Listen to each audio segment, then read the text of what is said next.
The world was quiet then, with a gentle hush that seemed to pause time itself. The cozy corner cafe sat on a small, tree-lined street in the heart of the city, tucked away from the hustle. It wasn't much, just a simple little cafe with cracked windows, mismatched chairs, the hand-painted sign swaying gently in the breeze. But for Emma, it was everything. At 28 years old, Emma was the cafe's soul. She knew every regular's favorite drink and the stories behind their worn smiles. She was more than a barista. She was a confidant, a quiet presence that made strangers feel like friends. Every morning, she arrived before the sun broke the horizon, turning on the old espresso machine and carefully arranging pastries in the display case. The scent of fresh coffee beans and warm bread became a familiar comfort, a promise that the day held small joys. And every morning, without fail, he came. He was always there, a man in his late 30s, impeccably dressed in a charcoal coat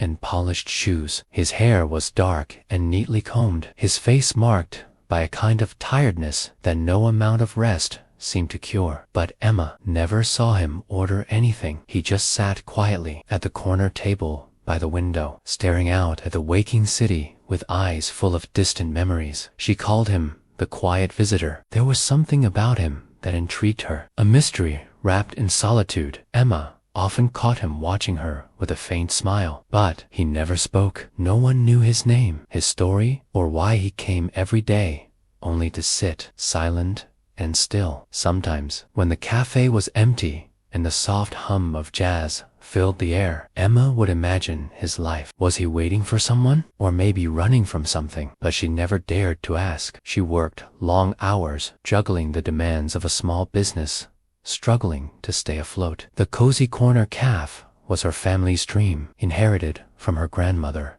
who had passed away 2 years earlier. Emma had promised herself she'd keep the legacy alive, no matter what. Money was tight, bills piled up, and sometimes the oven broke down just when they needed it most. But Emma's determination never wavered. She believed in the power of simple kindness. A warm smile, a genuine "How are you today?" changed someone's day. Her life outside the cafe was quiet too. She lived alone in a small apartment above an old bookstore, spending evenings curled up with books or sketching in her journal. Yet, despite the calm, she carried a weight inside, the memory of a lost love, a relationship that ended abruptly and left her heart fragile. She had learned to protect herself with walls built from routine and work, but the man in the corner was beginning to chip away at those walls, even without a word. One particularly cold morning, as autumn's chill settled deep into the bones of the city, Emma arrived at the cafe earlier than usual. The streets were damp from overnight rain, and a gray fog blurred the skyline. She turned on the lights, brewed the first batch of coffee, and prepared for the day. When she looked up, she saw him standing just outside the door, the quiet visitor. But this time, he wasn't inside. He was shivering, coat collar turned up against the wind, hands stuffed into his pockets. Emma's heart tightened. Without thinking, she stepped outside and called softly, "Are you okay?" He looked up, surprised. "Do you want to come in?" she asked. For a moment, he hesitated. Then, slowly, he nodded and stepped inside. Emma led him to his usual seat by the window. This time, she placed a steaming cup of coffee in front of him, without a word. He looked down at it, astonished. "I didn't order this," he finally said, voice rough. Emma shrugged, smiling gently. "I know, you always come here, but you never order. Maybe today, ... You just need this." He looked at her, then really looked, as if seeing her for the first time, and for a moment, the distance between them softened. Days passed, and the quiet visitor continued to come. Always the same time, always sitting quietly. But now, the coffee was waiting for him. Slowly, the silence between them began to fill with unspoken understanding. Emma learned his name was Marcus. One afternoon, as the late sun filtered through the cafe windows, Marcus spoke for the first time. "I've been watching you," he said quietly. Emma blinked, surprised. "Your kindness," he continued. "It's rare. The way you treat people, the care you put into everything." Emma felt her cheeks warm. "I just do what I can," she replied softly. Marcus smiled, a flicker of something tender in his eyes. "It's more than that. You make this place a refuge." From that moment, the routine shifted. Marcus began to share pieces of his life, fragments of a past filled with pain,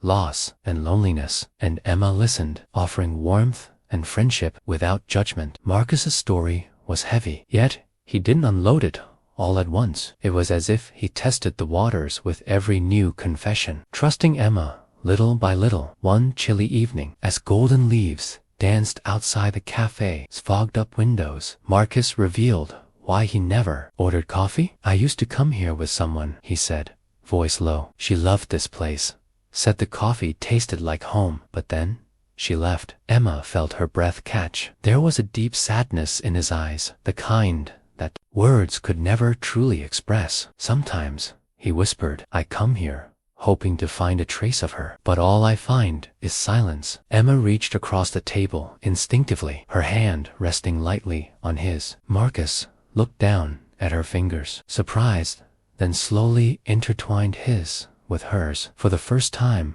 the quiet visitor was no longer silent. One brisk morning, the cafe was buzzing with the usual crowd: artists, office workers, students cramming for exams, all seeking a little refuge with their coffee cups. Emma was behind the counter, moving between espresso machine and register, when Marcus walked in. But something was different today. Instead of sitting in his usual corner, he approached the counter. Emma looked up, startled. "I want to order something," Marcus said, a tentative smile breaking through. Emma blinked, heart pounding. "Anything you like?" He took a deep breath. "A latte with extra cinnamon." Emma smiled, pouring the coffee carefully, the warmth between them growing. He paid with a small, grateful nod. Then, as if something inside him had shifted, Marcus reached out. He took Emma's hand gently in his. "Thank you," he said simply, "for seeing me." That day marked the start of something new, a fragile, a hopeful connection that neither had expected. They talked more openly, sharing dreams and fears